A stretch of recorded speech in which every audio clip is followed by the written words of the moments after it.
संसार में, पूरे ब्रह्मांड में जो बैलेंस बना करके रखते हैं उनका नाम है ईश्वर। और पृथ्वी लोक में जो बैलेंस बना करके रखते हैं वो है शुक्र प्रधान तुला राशि के जातक। तुला राशि का सिंबल ही तराजू है। हर चीज़ में बैलेंस बनाते हैं ये लोग।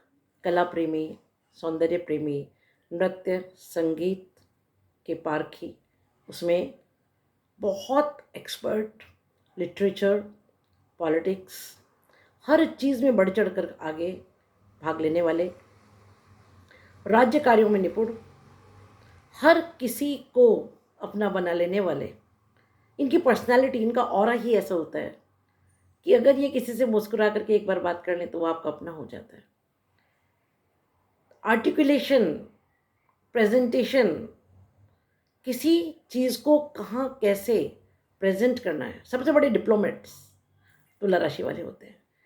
जहाँ कोई भी किसी भी बात को मनवाने में हार जाए वहाँ इन्हें भेज दीजिए, ये दुश्मन के घर से भी मुस्कुरा करके काम निकाल के ले आएंगे। तो ऐसे हैं तुला राशि के जातक। बात करते हैं कैसा रहेगा तुला राशि के जातकों का वर्ष 2024। नमस्कार, स्वागत है आपका दीपक ज्योतिष में और स्वागत है मेरे चैनल 21st सेंचुरी मॉम में। जब हम वर्षफल की बात करते हैं तो हम उन बड़े ग्रहों की बात करते हैं जिनका मूवमेंट बहुत स्लो होता है, जैसे जुपिटर, सैटर्न, राहु और केतु। ऐसा नहीं है कि बाकी ग्रहों का इम्पैक्ट नहीं होगा, डेफिनेटली होगा, लेकिन इन 4 ग्रहों को मैं डिटेल में डिस्कस करूंगी और बाकी ग्रहों के बारे में भी आपको डेफिनेटली बताऊंगी, लेकिन उनके बारे में मैं आपको टोटलिटी में अभी बताऊंगी और बाद में मैं हर महीने का राशिफल आपके सामने प्रेजेंट करूंगी। अभी हम देखना चाहते हैं कि at a bird's eye view पूरा साल टोटल आपके लिए कैसा रहेगा। तो सबसे पहले मैं आपको बहुत मोटी मोटी बातें बताऊं, उसके बाद ये प्लैनेट्स डिस्कस करूंगी कि कौन से प्लैनेट का इम्पैक्ट क्या रहेगा। देखिए, सबसे पहले तो मैं कहना चाहती हूँ कि ये जो हम बताते हैं ये गोचर के हिसाब से है। गोचर मतलब आकाश में पिंडों का मूवमेंट कैसा होगा, उसका एक ओवरऑल इम्पैक्ट पूरी ह्यूमैनिटी पर जो होगा वो हम डिस्कस करते हैं। लेकिन जो गोचर है वो तो करोड़ों लोगों के लिए है।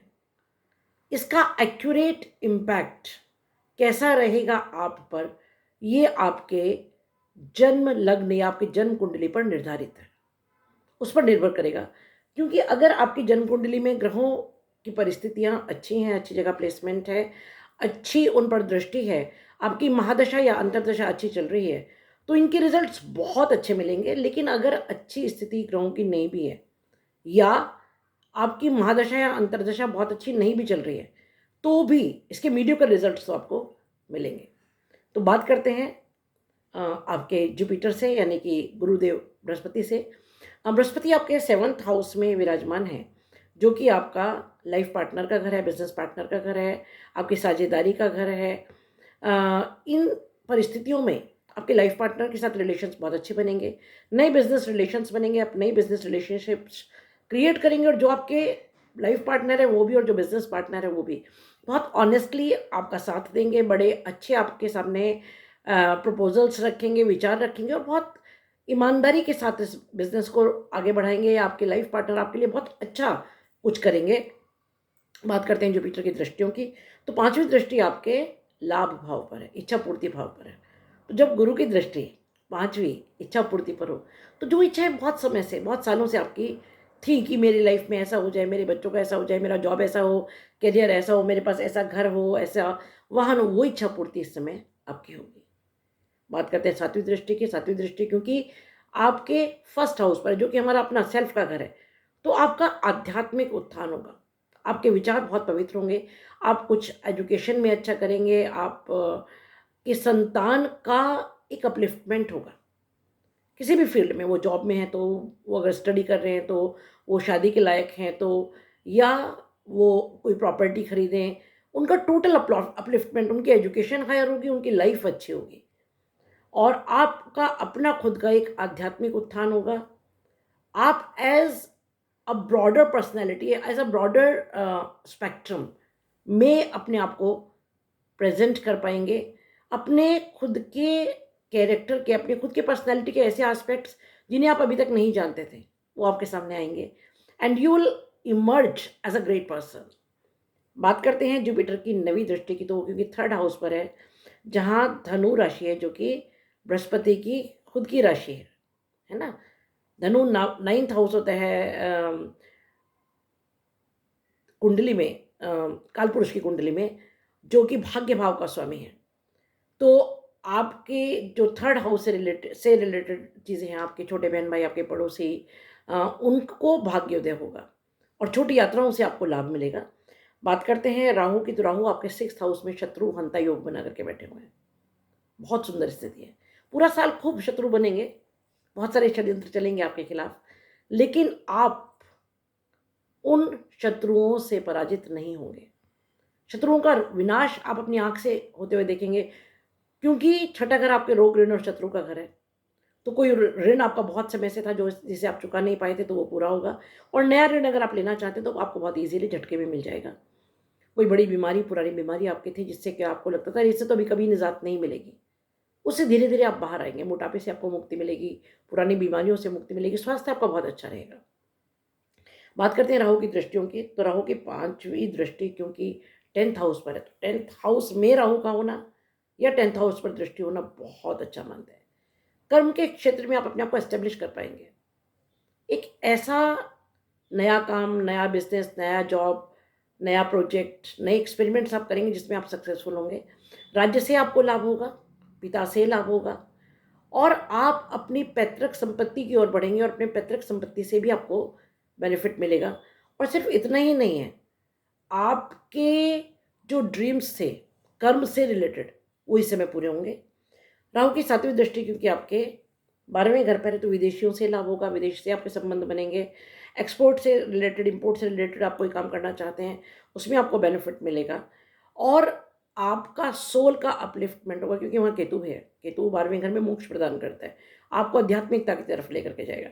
बात करते हैं राहु की 9th दृष्टि की, तो राहु की जो 9वीं दृष्टि है वो आपके धन भाव पर है। अचानक धन प्राप्ति, बिजनेस से, दोस्तों से, मित्र से, कहीं कोई पुराना पैसा जो आपको लगा था अरे तो मर गया, कभी लौट करके नहीं आएगा, अब वो एक पैसा आपका लौट करके आएगा। और सिर्फ आएगा ही नहीं, वो जुड़ेगा भी, क्योंकि 11वां भाव आपका आय का है और दूसरा घर धन भाव, ये जुड़ने का घर है। ये आपके कुटुंब का घर है। कुटुंब जनों में जो बहुत समय से कुछ प्रॉब्लम्स चल रही थी, अचानक उनका मूड बदलेगा और वो प्रॉब्लम्स सॉल्व हो जाएंगी। एक उनको बुद्धि आएगी, कुछ आपको बुद्धि आएगी, और आप बहुत डिप्लोमेटिक हो जाएंगे अपनी वाणी में। आप वो हैं जो शत्रु के घर से भी विजय प्राप्त करके, मीठे मीठे बोल करके, मुस्कुरा करके आएंगे, और शत्रु आपको गले लगा करके विदा करेगा, क्योंकि दूसरा घर आपका वाणी का भी घर है। और जब राहु की दृष्टि दूसरे घर पर हो तो हम बहुत डिप्लोमेटिक हो जाते हैं। तो आप बहुत डिप्लोमेसी से अपने सारे काम निकाल पाएंगे, जो कि एक बहुत अच्छी बात है। बात करते हैं शनि की, तो शनि आपके 5वें घर में अपनी मूल त्रिकोण राशि में, कुंभ में, बहुत स्ट्रांग पोजीशन में बैठे हैं। छत्रनामा के राजयोग बना रहे हैं यहाँ पर, और अपनी 7वीं दृष्टि से आपके लाभ भाव को देख रहे हैं। तो आपके संतान का, जैसे कि मैंने बोला, कि कोई बहुत बड़ा काम इस समय पूरा होगा। आप विद्या के क्षेत्र में कुछ करना चाहते हैं, उसमें आपको सक्सेस मिलेगी। आध्यात्मिकता की तरफ आप बढ़ेंगे। अगर आपका किसी के साथ प्रेम प्रसंग है तो आपको बहुत क्लैरिटी मिल जाएगी उसमें, कि इसमें आगे बढ़ना है कि नहीं बढ़ना है। शनि क्लैरिटी, हार्शनेस, न्याय दिखाते हैं। और जो भी काम आपके विद्या बुद्धि संतान से रिलेटेड होंगे वो धीरे धीरे होंगे, अचानक कुछ नहीं होगा। उसमें धीरे धीरे क्लैरिटी आएगी, बहुत स्ट्रगल भी होगा, इजीली नहीं होगा। अगर सपोज बच्चे कुछ करना चाहते हैं तो उनको शुरू में डिससेटिस्फेक्शन होगा, आराम से कुछ चीज़ें मटीरियलाइज नहीं होंगी, लेकिन जब होंगी तब वो बहुत अच्छी होंगी, परमानेंट होंगी, और ऐसी होंगी जिन्हें पाने के बाद उनको बहुत ज़बरदस्त संतोष होगा, और वो सीधे रास्ते से उन चीज़ों को पाएंगे, गलत रास्ते से नहीं पाएंगे। इच्छा पूर्ति आपकी होगी बहुत लंबे समय के बाद, लेकिन जो होगी वो परमानेंट होगी। बात करते हैं शनि की 3री दृष्टि की, जो कि आपके 7th हाउस पर है। तो जो आपके पति हैं या आपके पत्नी है या आपके बिजनेस पार्टनर्स हैं, उनके साथ भी रिलेशंस में क्लैरिटी आएगी। वाणी थोड़ा सा संभालें, क्योंकि कठोरता देते हैं। शनि की 3री दृष्टि थोड़ी कठोर दृष्टि होती है। शनि की 10वीं दृष्टि की बात करते हैं तो 10वीं दृष्टि वहीं पर है जहाँ राहु की 9th दृष्टि है, 9वीं दृष्टि, यानी कि आपके धन भाव पर, कुटुंब भाव पर, वाणी पर, भोजन पर। तो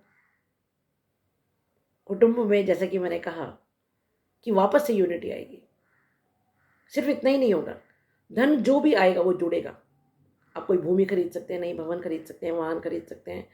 और धन के साथ साथ, क्योंकि 2 क्रूर ग्रहों की दृष्टि यहाँ पर कुटुंब में है तो छल प्रपंच तो होंगे, बहुत सारे आपके अगेंस्ट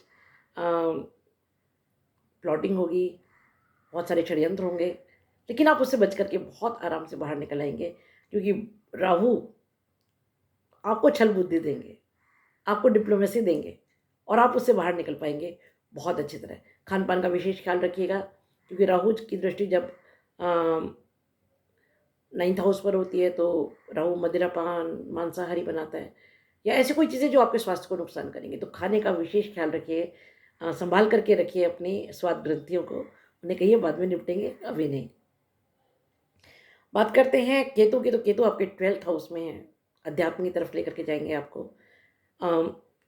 आपको नए लोगों से मिलवाएंगे, विदेशियों से मिलवाएंगे।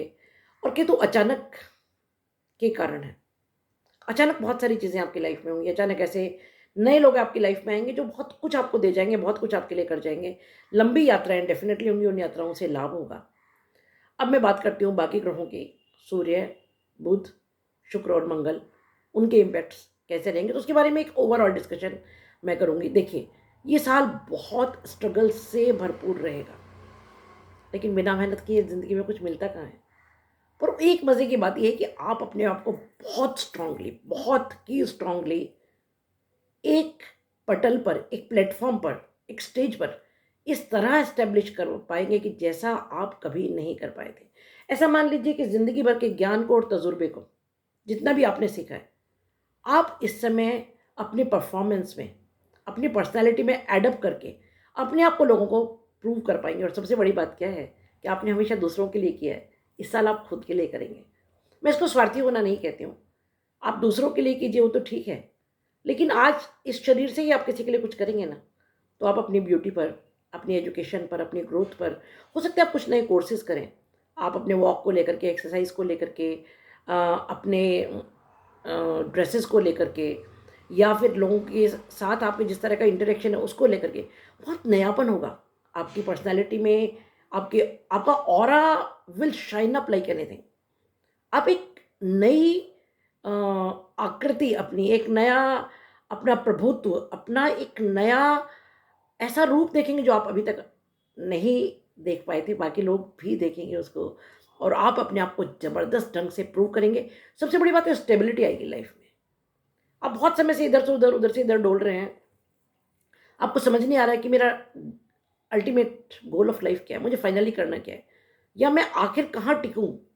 तो अब टिकने का समय आ गया है, और ईश्वर आपको बहुत ज़बरदस्त उसकी इंट्यूशंस देगा।